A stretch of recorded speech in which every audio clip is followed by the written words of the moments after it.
Hello everyone, আসসালামু আলাইকুম। আজকে আপনাদের সাথে শেয়ার করব আমার লাইফে একটা নিউ জার্নি, নিউ রেসপন্সিবিলিটি নিয়ে।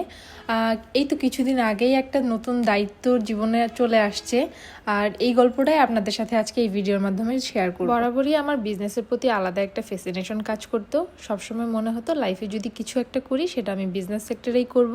ওই জায়গা থেকে আব্বার যেহেতু একাধিক বিজনেস ছিল, আব্বা তার বিজনেস থেকে একটা বিজনেস আমাকে হ্যান্ডওভার করে।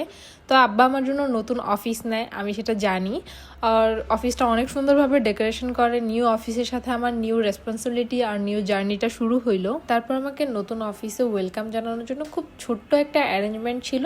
আমাদের লেবার আঙ্কেলরা প্লাস আমাদের ম্যানেজার আঙ্কেলরা আমাকে কিছু ফুল দিয়ে কংগ্রাচুলেশন জানায়, ওয়েলকাম জানায়। তারপরে আব্বা তাদের জন্য কিছু মিষ্টি আর দইয়ের আয়োজন করে। সবসময়ই মনে হতো নিজের একটা পরিচয় ক্রিয়েট করা দরকার, নিজের পরিচয়ে পরিচিত হব, সেটা যদি হয় বাবার হাত ধরে, তাতেও আমি অনেক বেশি খুশি। আমার আল্লাহর কাছে আমার এতটুকুই চাওয়া যে আল্লাহ আপনি আমার সামনের পথটুকু সহজ করে দিয়েন, আমি যাতে খুব ভালোভাবে এগিয়ে যেতে পারি।